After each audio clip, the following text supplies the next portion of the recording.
Rasulullah mengatakan Allah telah mencabut rasa takut dari dada musuh-musuh kalian terhadap kalian. Tidak ada lagi rasa takut pada kalian.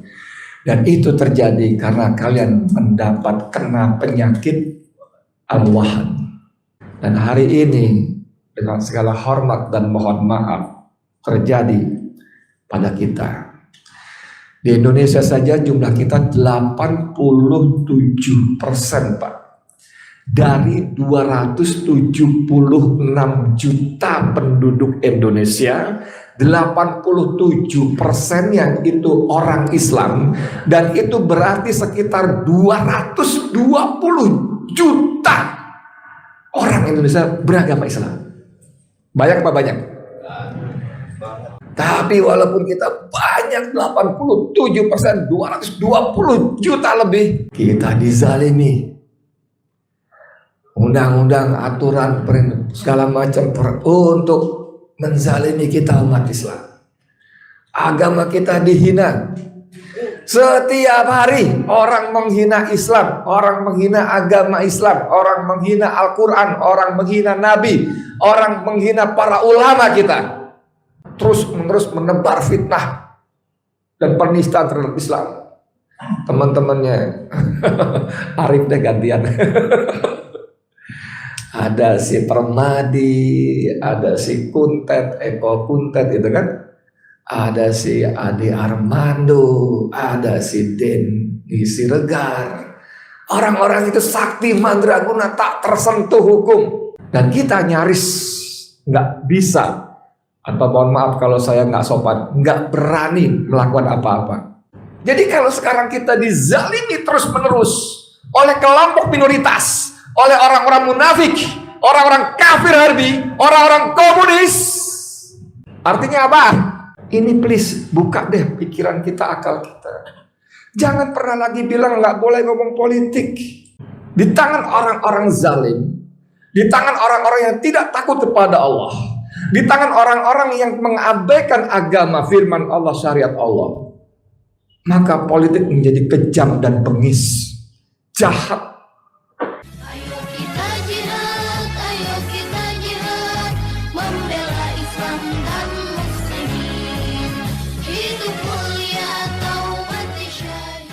Bismillahirrahmanirrahim. Belum contoh. Bismillahirrahmanirrahim. Assalamualaikum warahmatullahi wabarakatuh.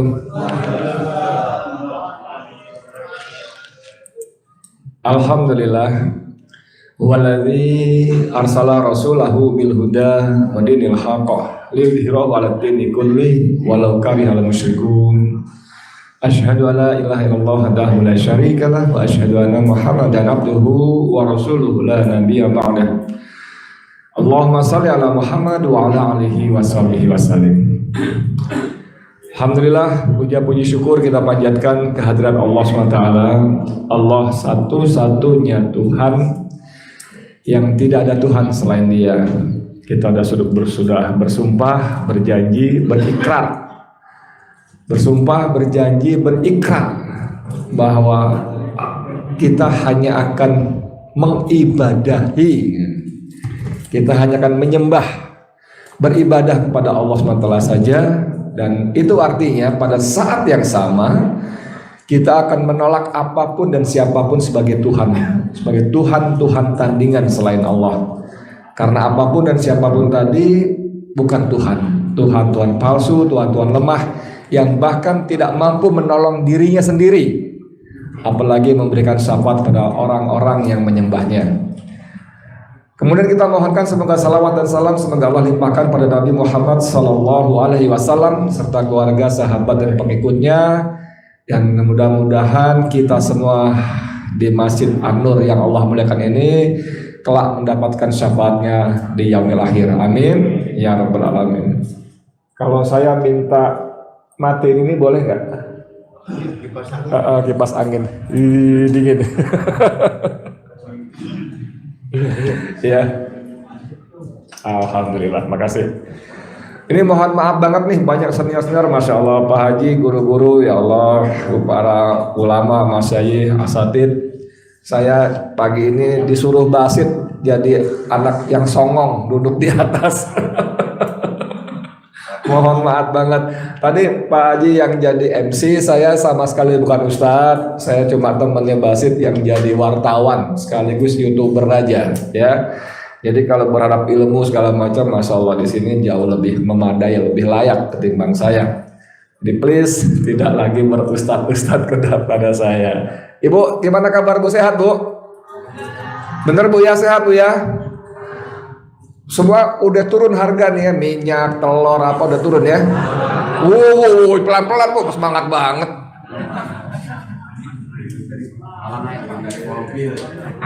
Turun dari mobil. Kalau teman saya bilang rasain loh gitu. Saya bilang sadis banget lah. Iya lo kenapa pilih dia katanya gitu. Pagi-pagi ngomong ginian gitu. Mohon maaf. Saya nggak mau ngomong gituan, nggak boleh ngomong gituan di masjid katanya. Nanti dicap radikal masjidnya. Ngeri banget dah. Yang ceramah sih pulang udah aman tuh. Yang pengurus masjidnya nih, didatengin, silaturahmiin katanya gitu. Saya mau sedikit mengangkat ketika suatu siang dalam majelisnya Rasulullah SAW tiba-tiba bersabda kepada para sahabatnya, nanti di suatu zaman, di suatu masa, kalian akan seperti hidangan di atas meja. Hidangan lezat di atas meja, dan musuh-musuh kalian amat sangat bernafsu menghabisi kalian. Kalau kita dengar hadis seperti ini sekarang ini, apa yang kebayang Bapak? Apa yang kebayang? Halo? Mungkin kita akan bilang, iya benar, gitu ya. Ibu setuju nggak Bu? Mungkin begitu ya. Tapi jangan lupa, hadis ini Rasulullah sabdakan lebih dari 14 abad yang lalu. Yang pada waktu itu umat Islam sedang jaya-jayanya. Pasukan Islam sangat ditakuti. Setiap dikirim pasukan ke sebuah wilayah untuk bertempur, berperang, hampir selalu menang dengan gilang gemilang. Hampir selalu, walaupun jumlah musuhnya sering kali jauh lebih banyak daripada jumlah pasukan Islam. Perang Tabuk itu pasukan Islam 30.000. Banyak nggak? Banyak nggak Pak? Bu, banyak 30.000. Tahu nggak berapa jumlah pasukan musuhnya? 240.000. 1:8. Dan dengan izin dan pertolongan Allah, pasukan Islam menang. Dan itu terjadi di banyak sekali pertempuran. Makanya ketika Nabi mengatakan nanti suatu masa kalian akan seperti hidangan lezat di atas meja, dan musuh-musuh kalian sangat bernafsu untuk menghabisi kalian. Buat para sahabat ini nggak masuk akal, nggak mungkin. Tapi karena yang ngomong adalah Rasulullah Sallallahu Alaihi Wasallam, ini pasti benar. Ingat, bahkan Allah pun menjamin, auzubillahi minasyaitonirrajim, wa ma yantiqu anil hawa in huwa illa wahyu yuha. Dan apa-apa yang Rasulullah sampaikan itu bukan berdasarkan hawa nafsunya, tapi berdasarkan wahyu yang diwahyukan kepadanya. Bahkan ketika sebelum menjadi nabi pun, Muhammad bin Abdullah bin Abdul Muthalib sudah mendapat gelar apa namanya? Al-Amin. Mohon maaf, nggak pakai ma'ruf. Al-Amin. Mohon maaf, jangan ketawa-ketawa, kayaknya ngincer banget deh. Saya nggak ikut-ikutan yang beginian ya. Al-Amin, orang yang sangat dipercaya. Orang kalau penduduk Mekah mau bepergian bersafar, datang ke Muhammad bin Abdullah. Muhammad, saya mau pergi, tolong titip harta saya. Begitu dipercaya, dan julukan ini, gelar ini bukan gelar yang omong kosong, bukan gelar sembarangan, atau gelar yang ecek-ecek gitu loh. Kalau orang jadi jenderal keren nggak? Jenderal keren nggak? Keren, tapi mohon maaf, yang jadi jenderal bejibun. Buahnya, betul nggak? Ya sekeren-kerennya kalau banyak ya sama-sama jenderal tos gitu kan. Tapi Al-Amin only one, hanya satu, dan itu kerennya luar biasa. Orang yang bisa dipercaya perbuatannya, dipercaya ucapannya, dipercaya janjinya. Bukan kayak tetangga saya yang di sebelah sana, nanti kalau saya jadi presiden, saya akan stop impor buah, impor daging, impor beras, impor garam. Kita ini punya dan banyak. Nah, nggak seperti itu. Tetangga saya yang belah sana, di sini sih nggak ada. Itu mobil itu sudah diproduksi 1 bulan 200-300. Nanti kalau sudah keluar izin layak, itu permintaan bisa sampai 3 kali 4 kali. Jadi sampai kalau mau beli tunggu inden 3 tahun. Mobilnya hebat. Sampai hari ini goib. Saya sempat berpikir kalau gue jadi orang kaya, amin, gitu dong, bantuin apa? Kalau saya jadi orang kaya, saya bikin pengumuman. Basit jadi asisten saya. Basit bikin pengumuman di YouTube. Edi Mulyadi butuh sopir yang berpengalaman, ngerti jalan-jalan di Jakarta, Jabodetabek, nggak kesasar, dan pengalaman bawa mobil SMK 2 tahun. Ada yang daftar gak? Kagak ada. Ini Al-Amin, Pak. Orang yang sangat dipercaya, yang mulutnya bisa dipegang, tidak berbohong, tidak dapat gelar the king of lip service misalnya, Raja Ngibul. Tapi karena mereka orang-orang ini, para sahabat ini, orang-orang yang betul-betul yakin ini adalah orang yang benar, ini adalah Rasul yang Allah janjikan, dan mereka beradab, berakhlak mulia. Para sahabat ini, mereka nggak walaupun pikir ini nggak mungkin lah, tapi ini Rasul yang ngomong gitu kan. Akhirnya mereka ya jalan keluarnya, mereka tanya, kenapa ya Rasul? Apakah saat itu jumlah kami sedikit? Dan secara mengejutkan Rasulullah mengatakan, tidak, jumlah kalian saat itu banyak. Waduh, tambah nggak masuk akal lagi nih. Kita sedikit aja menang terus, masa banyak kita digiles sih? Masa kita direjek gitu ya? Ini nggak masuk akal lagi. Tapi lagi-lagi karena ini Rasulullah SAW yang bicara, pasti benar. Lalu Rasulullah melanjutkan, itu terjadi karena kalian seperti buih di lautan. Buih, tahu buih ya? Kalau ganti A jadi buah, ada salak, ada anggur. Ini buih. Dan kita tahu sebanyak apapun buih di lautan, itu kalau disibak, ada benda yang melewati buih itu pasti akan berantakan.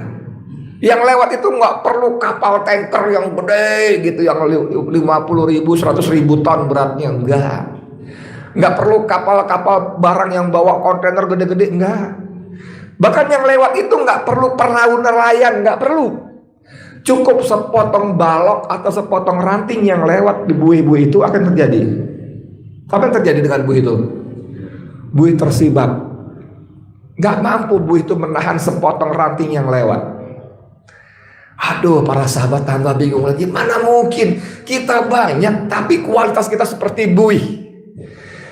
Dan Rasulullah mengatakan, iya, kalian akan seperti hidangan di atas meja yang sangat lezat, dan musuh-musuh sangat ingin menghabisi kalian karena kalian seperti buih. Dan karena Allah telah mencabut rasa takut dari dada kalian, dari dada musuh-musuh kalian terhadap kalian. Nggak ada rasa takut, nggak ada. Dulu, waduh, nggak ada itu.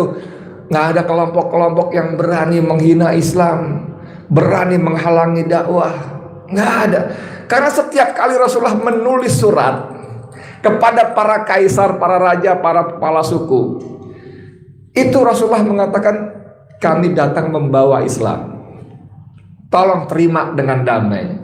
Kami akan lindungi kalian. Dan surat serupa itu yang ditulis oleh para panglima atau para khalifah berikutnya. Dan jangan lupa di zaman Rasul nulis surat seperti itu di mana? Nulisnya, tempatnya di mana? Di istana? Di istana enggak? Halo? Ada? Di mana nulisnya Rasulullah?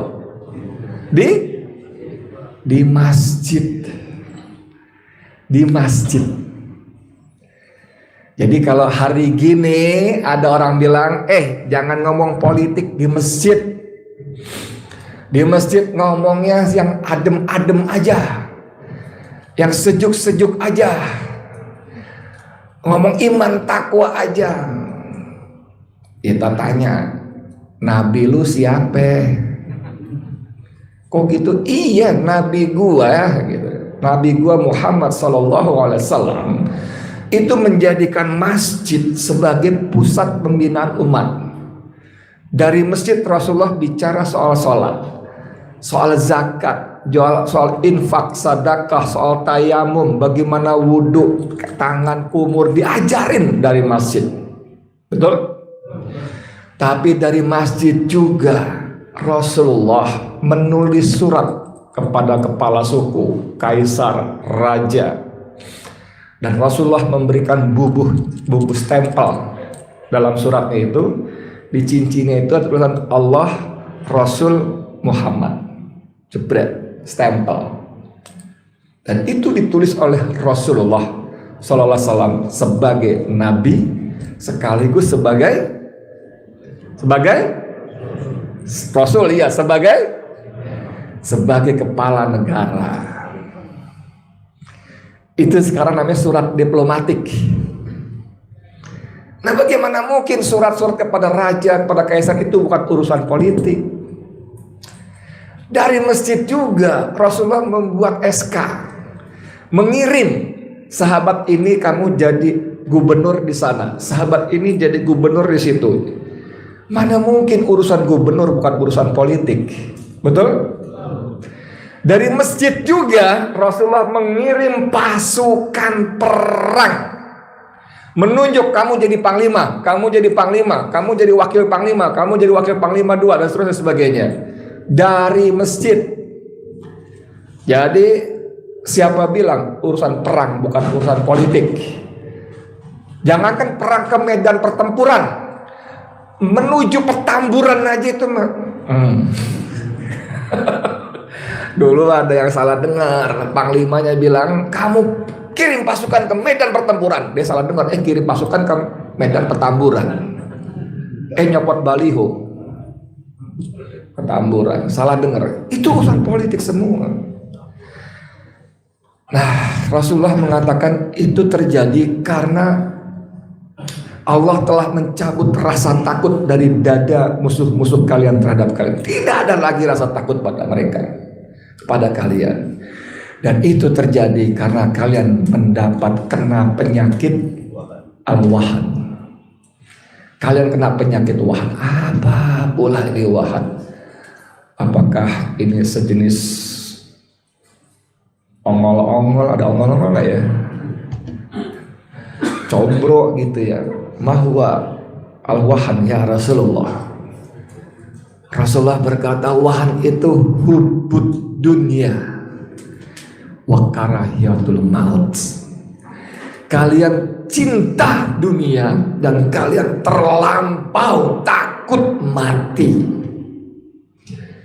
Dan ini yang membuat kalian lemah, membuat musuh-musuh Islam tidak takut lagi pada kalian. Oh, seperti itu ternyata. Dan hari ini dengan segala hormat dan mohon maaf terjadi pada kita. Di Indonesia saja jumlah kita 87%, Pak. Dari 276 juta penduduk Indonesia, 87% yang itu orang Islam, dan itu berarti sekitar 220 juta orang Indonesia beragama Islam. Banyak apa banyak? Berarti cuma sekitar 60-an juta orang beragama lain-lain, bagi-bagi tuh, lu Nasraninya, lu Kristen, Katolik, lu Buddha, lu Hindu, segala macam, bagi-bagi tuh 67 juta. 20 juta aja gua orang Islam. Keren nggak? Keren. Tapi walaupun kita banyak 87%, 220 juta lebih, sedap. Kita dizalimi. Undang-undang, aturan, segala macam untuk menzalimi kita umat Islam. Agama kita dihina.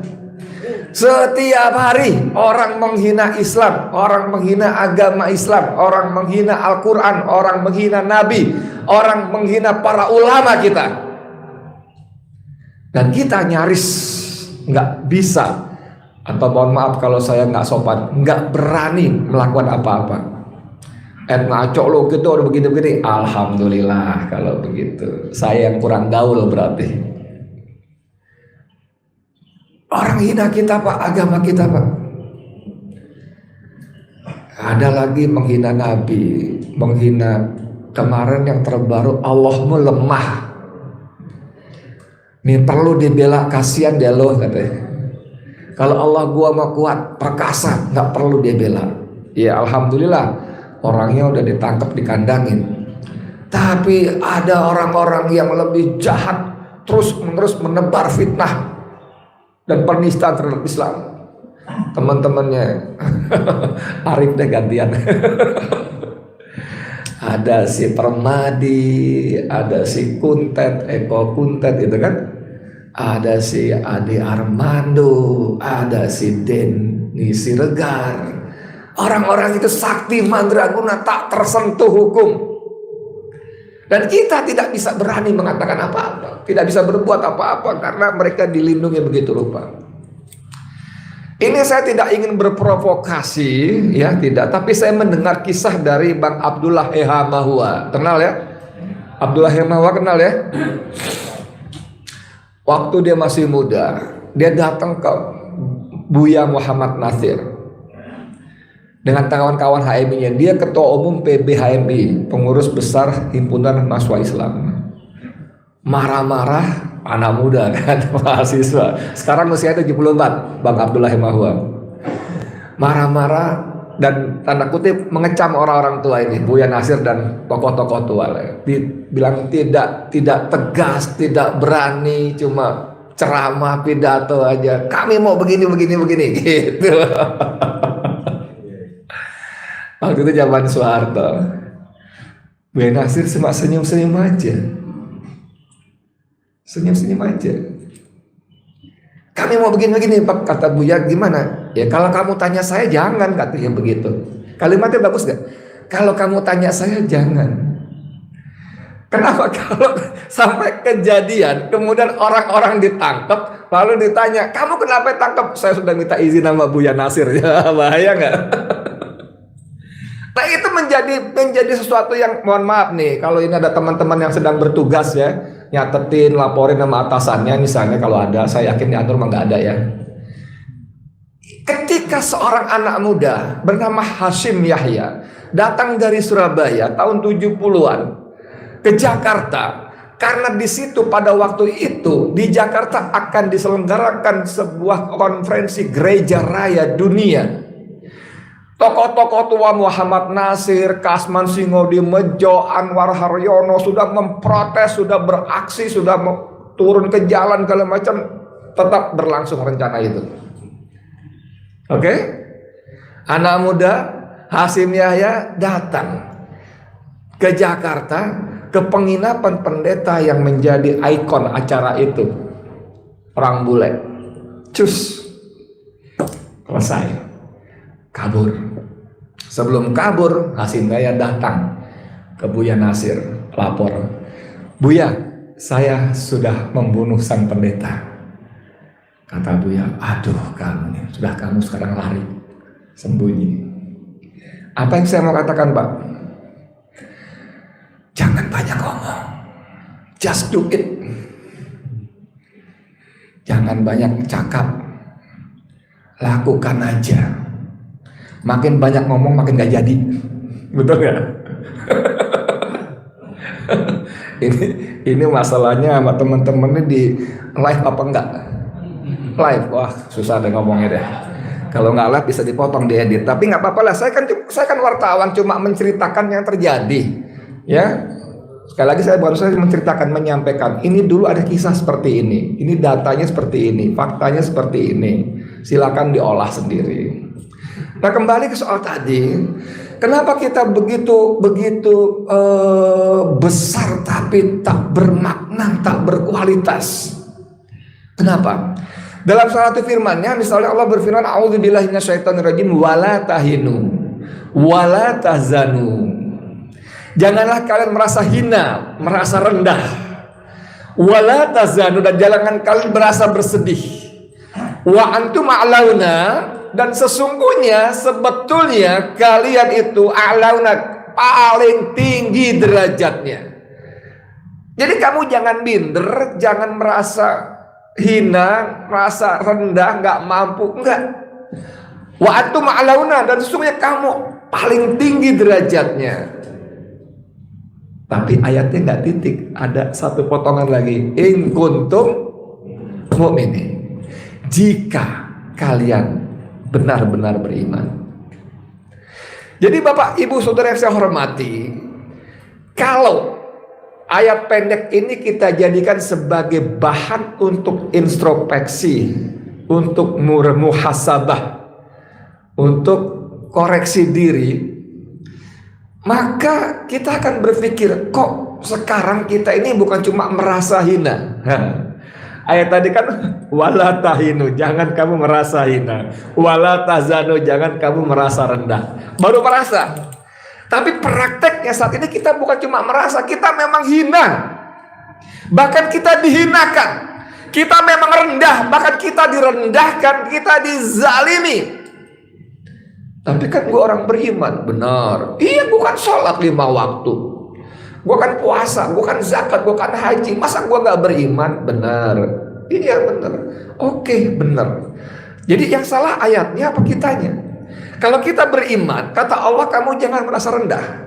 Kalau kita beriman, kata Allah, kamu jangan merasa hina.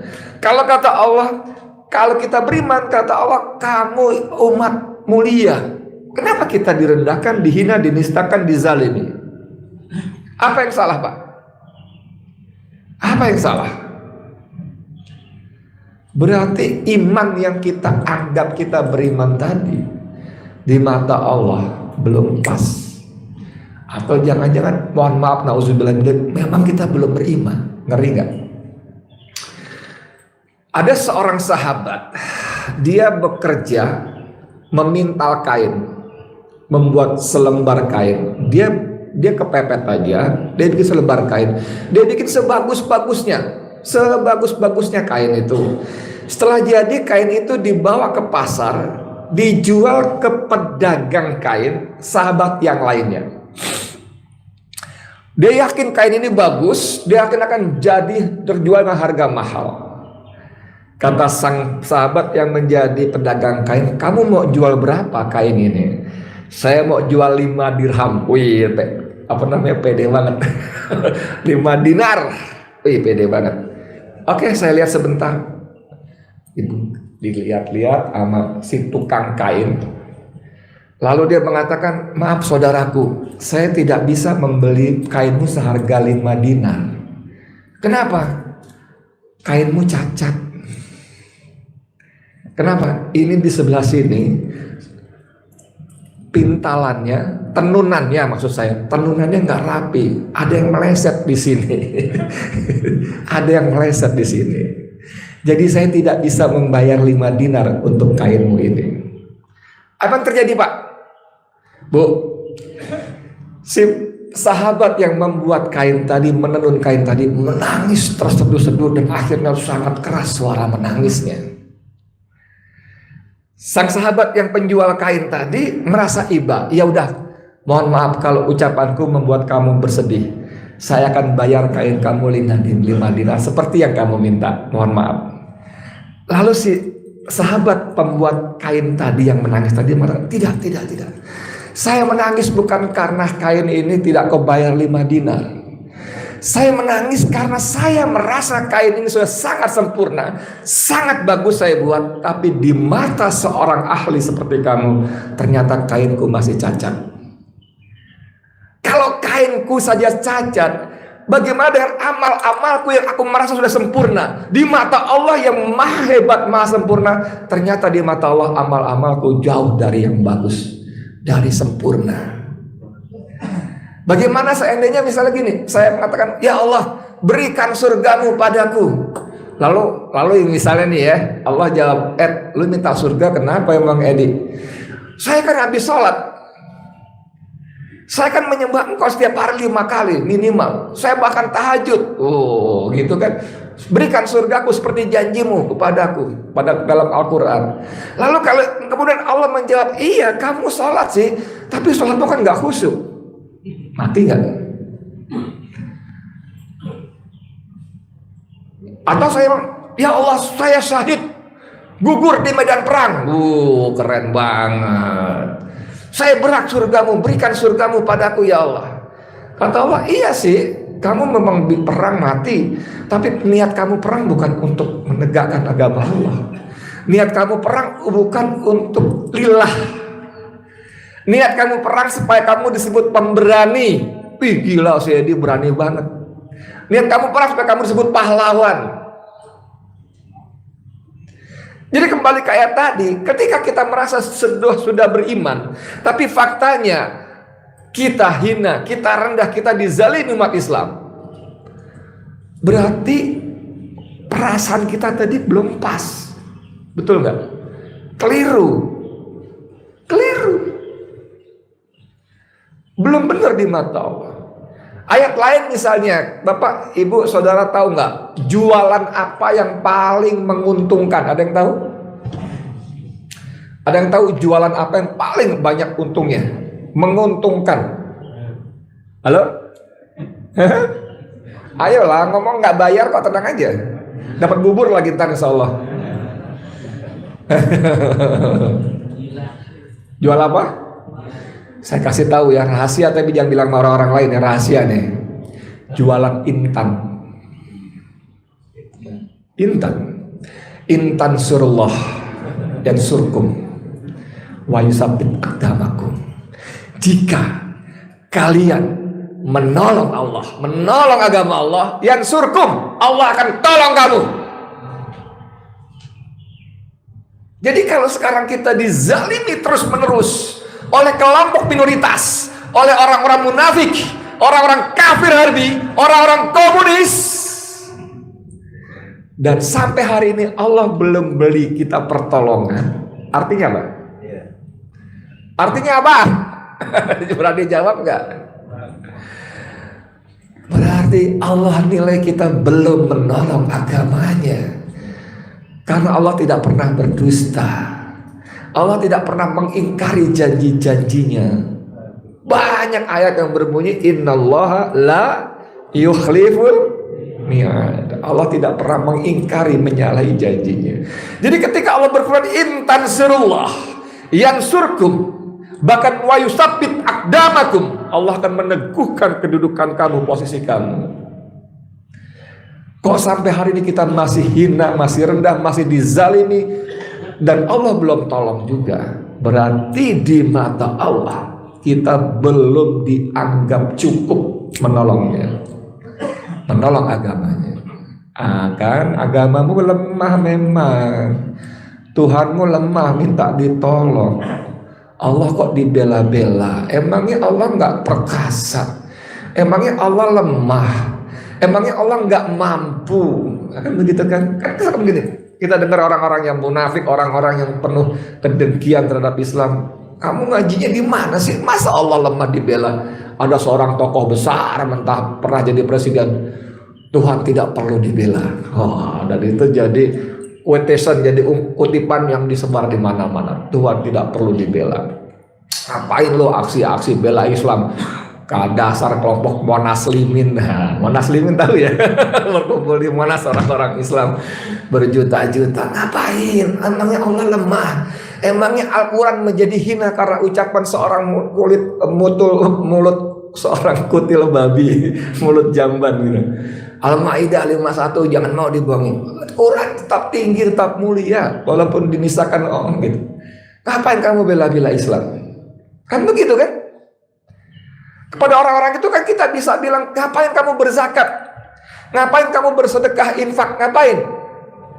Menyantuni orang-orang miskin, fakir miskin, yatim piatu, janda-janda tua. Tua ya, tuanya tolong TUA yang gede, TUA.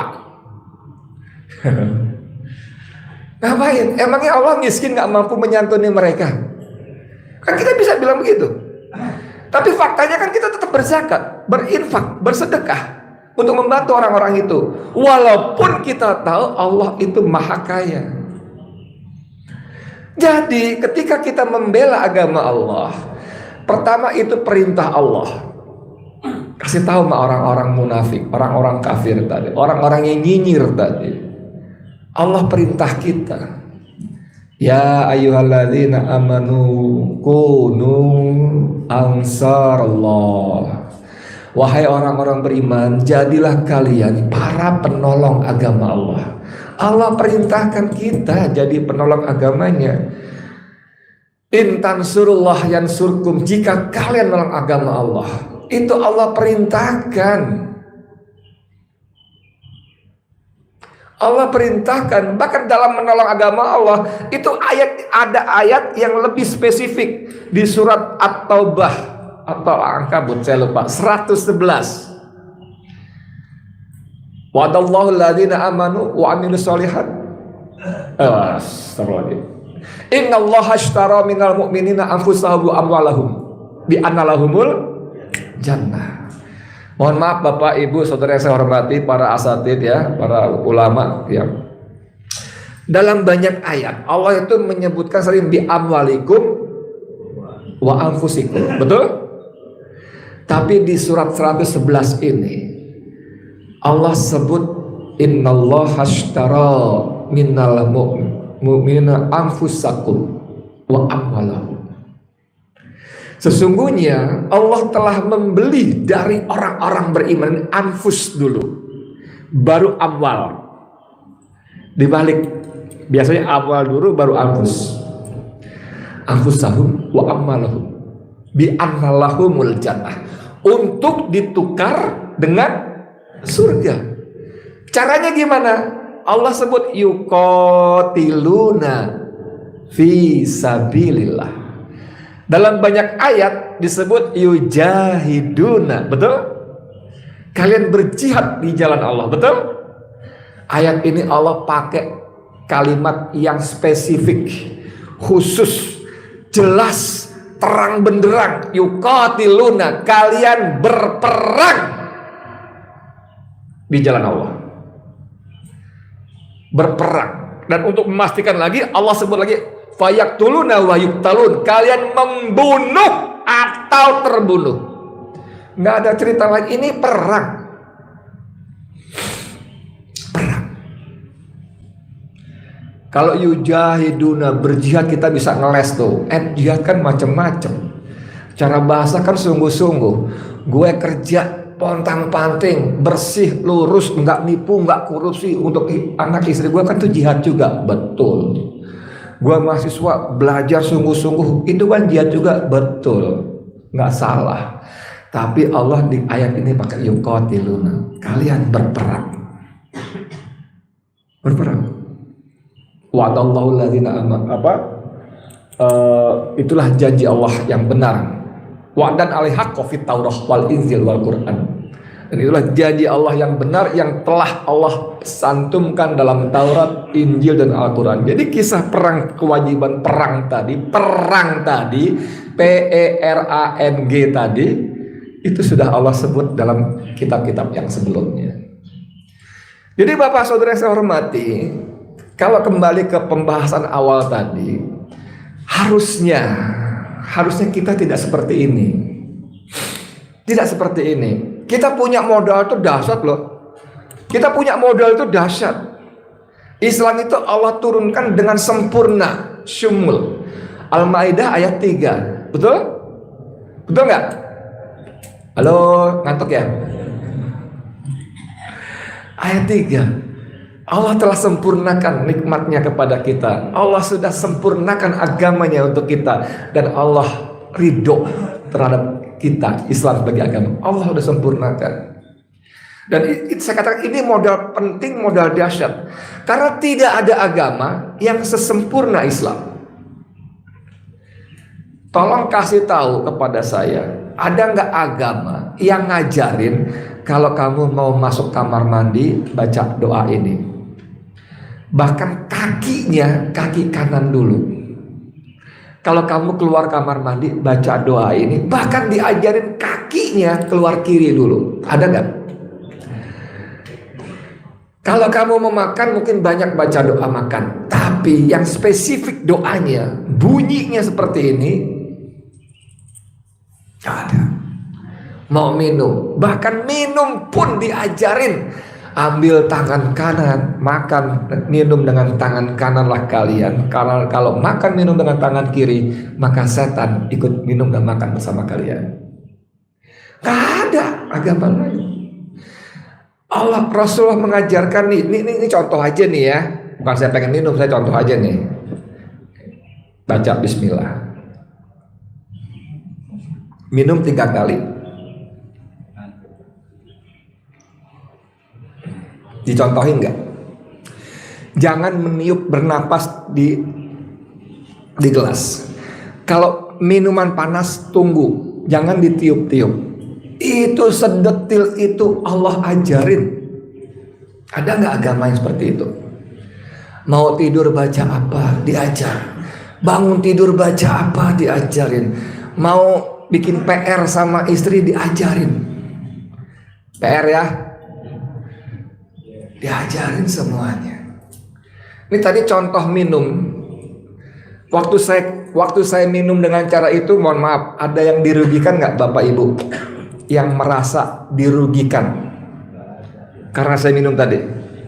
Ada yang merasa terhina nggak waktu saya minum tadi? Ada yang merasa tersakiti nggak waktu saya minum tadi? Ada yang merasa terzalimi nggak oleh waktu saya minum tadi? Ada? Tidak ada. Yang saya mau bilang begini Bapak, Ibu, saudara saya hormati, kalau untuk urusan remeh-temeh, untuk urusan pribadi yang tidak berpengaruh pada orang lain, ya, kalau manfaat mungkin ada, oh caranya minum gitu, gue baru tahu, ada manfaat kan? Tapi yang tidak menyakiti orang lain, tidak menzalimi orang lain, itu saja Islam ajarkan. Bagaimana mungkin urusan bernegara yang berpengaruh kepada rakyat, yang berpengaruh pada puluhan ratusan juta manusia, Allah tidak memberikan pelajaran? Mana mungkin? Mana mungkin Allah tidak memberikan panduan?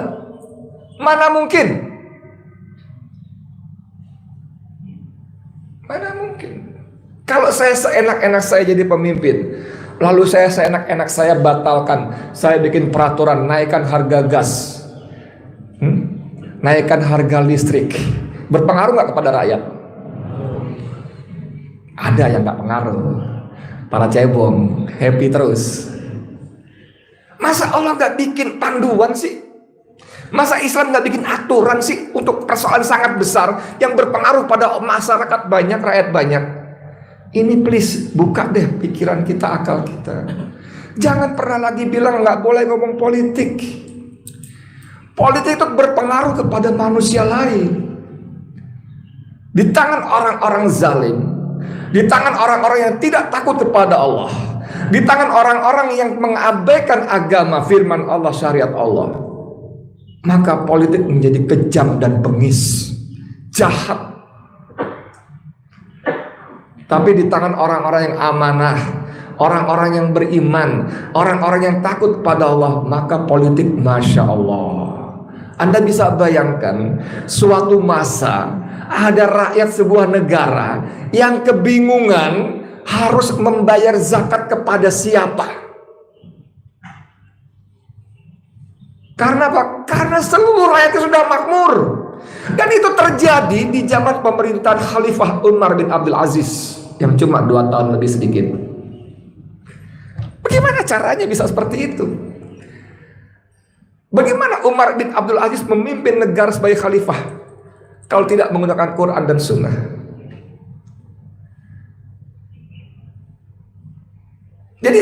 jangan kita termakan propaganda Islam itu rahmatan lil alamin. Kalau nanti jadi negara Islam, orang-orang yang agama lain gimana? Lu sunat-sunatin mereka semua, lu paksa sholat semua, lu bunuh. Enggak ada. Lu melek. Makanya jangan cuma jadi penghuni kolam. Baca. Setiap pemerintahan Islam, siapapun pemerintahnya pada waktu Rasulullah, para sahabat yang disebut khalifah, itu melindungi segenap tumpah darah bangsa. Kayak undang-undang dasar kita aja. Mau muslim, mau Kristen, mau Yahudi, mau kafir, mau segala macam, dilindungi selama mereka bersifat zimmi, bukan harbi, tidak memusuhi, dilindungi. Tidak ada pajak. Mantap enggak? Tidak ada pajak. Mereka cuma bayar jizyah, tanda tunduk dan patuh, itu pun besarnya kalau mampu. Dahsyat enggak?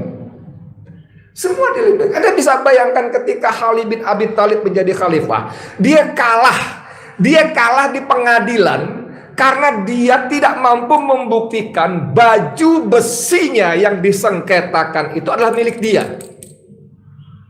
Jadi Ali bin Abi Thalib radhiyallahu an kehilangan baju besi dan dicuri oleh seorang Yahudi, dan dia mengajukan ke pengadilan untuk supaya kembali itu baju besi. Kalah. Hakim memutuskan ini baju milik Yahudi. Mohon maaf Ali, Anda kalah karena Anda tidak bisa memberikan bukti di pengadilan bahwa baju ini milik Anda. Mana ada khalifah kalah dalam pengadilan? Sekarang jangankan khalifah, lawan atasan sedikit aja kita gak bakal menang. Ini teman saya belum lama, bayangin, teman saya belum lama, seorang ASN, PNS, pegawai negeri sipil, dosen, melaporkan kepada KPK 2 anak presiden. Kebayang gak? Karena dugaan KKN, dugaan TPPU, tindak pidana pencucian uang. Dan teman saya Ubaidillah Badrun itu sudah mendapatkan ancaman berbagai macam. Belum maju, sudah dapat ancaman. Ini tidak terjadi ketika khalifah berdiri. Jadi ngomong politik ibu bapak ya, ini yang saya ngomong gede-gede, serem-serem. Ibu masih belanja tempe nggak bu? Masih beli tempe nggak bu? Masih di pasar ya. Saya nggak tanya harga deh ya, satu papan itu berapa? 2.500 ya sekarang ya.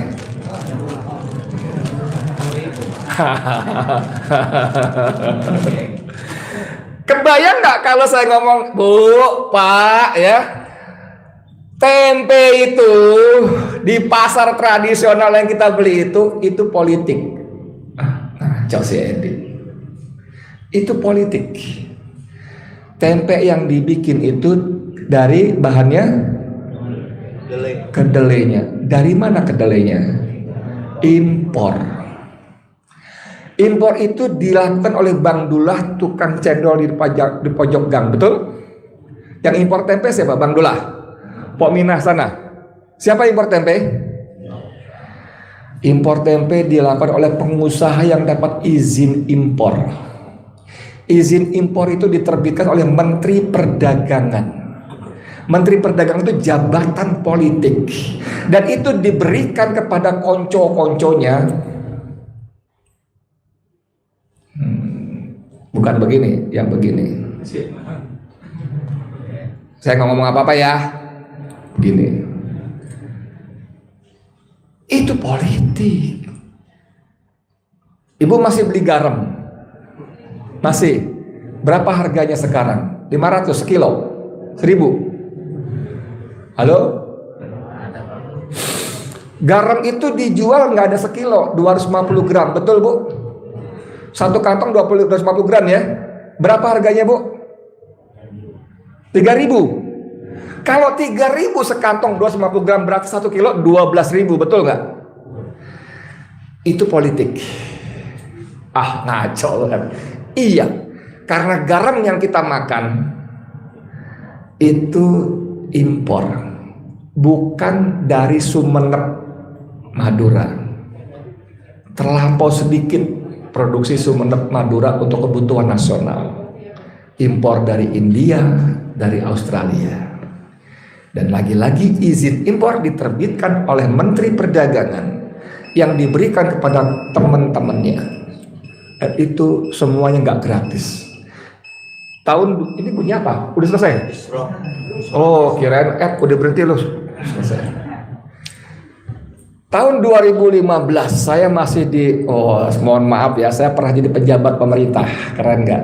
Saya pernah punya kartu nama, logonya Garuda, Pancasila. Mobil saya plat merah. Saya pernah jadi pejabat pemerintah.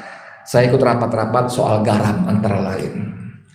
Tahun 2015 akhir kita rapat dengan Susi Pujiastuti maksud saya ya, dengan Menteri Perdagangan, Menteri Perindustrian. Wih, apa nih? Mantap. Jazakallah khair. Itu impor garam dari Australia sampai ke Tanjung Priok, harganya 500 perak per kilo. Bayang nggak? 500 perak per kilo berarti kalau ibu beli beras, beli tadi 12.000. Ada selisih berapa? Kan belum ongkos-ongkos. Oke, ada ongkos masuk pabrik, dikemas, segala macam, kasih yodium segala macam. Katakanlah dari 5 perak menjadi 2.000. Banyak nggak tuh? 2.000 kan? 2.000 per kilo pabrik, lalu dijual. Ada selisih berapa ke distributor segala macam. Kalau mereka untung 5.000 rupiah per kilogram saja, banyak nggak 5.000? 5.000 nggak banyak lah Pak. Bapak mau beli gorengan cuma dapat 2 sekarang, minyak mahal. Nggak banyak 5.000. Tapi ada tapinya Pak. Tapi karena yang diimpor itu 3,7 juta ton. Mantep deh tuh baru deh. 3,7 juta ton kali 5.000 ada 17,5 triliun rupiah. Top markotot nggak? 17,5 triliun rupiah. Dan itu dinikmati teman-temannya saja. Ketika kekuasaan di tangan orang-orang zalim, kita membayar apa namanya? Membayar gula lebih mahal daripada orang-orang negara lain. Kita membayar tempe, kita membayar semua kita lebih mahal. Daging sekarang 80.000 ya Bu sekilo ya Bu. Halo? 80.000? Tahu nggak? Kita bayar daging termahal di dunia. Karena kita yang miskin ini, yang empot-empotan hidupnya ini, bayar daging 100.000, 125.000 per kilo. Di negara-negara makmur di Eropa sana, mereka beli daging di pasar. Kalau di kurs kita paling top harganya 40.000 sampai 60.000 rupiah per kilogram. Karena apa? Karena izin daging impor diberikan oleh teman-temannya. Orang-orang jahat ini kemudian duduk berembuk, lu mau jual berapa? Lu mau jual berapa? Kita jual segini, setuju? Itu yang namanya kartel. Ini urusan politik Ibu. Urusan tempe ini urusan politik. Bapak, saudara sekalian pergi ke SPBU beli BBM, itu urusan politik. Karena di harga BBM itu sudah ada pajak, sudah ada keuntungan, dan ada mafia impor BBM. BBM produksi kita sekarang ini, Pertamina produk BBM nasional kita ini, minyak mentah kita ini cuma 700.000 barel per hari, satu hari. Konsumsi kita 1,5 juta barel per hari. Jadi harus impor 800.000 barel. Siapa yang impor? Teman-teman dia. Harganya dijual mahal.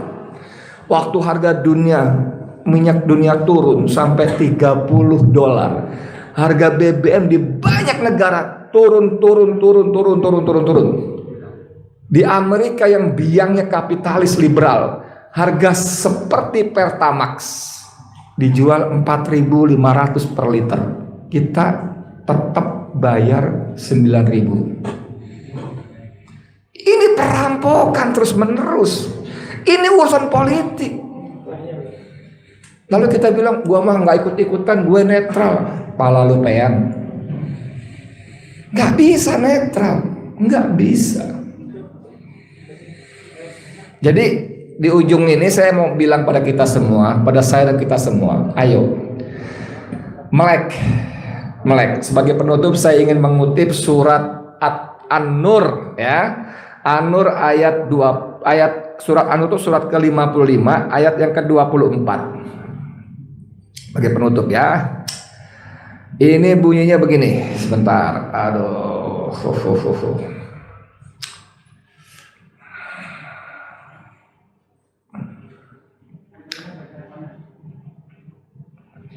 Wa'adallahu alladhina amanu minkum wa amilus solihat la yastakhlifannahum fil ard kama stakhlafal ladzina min qablihim.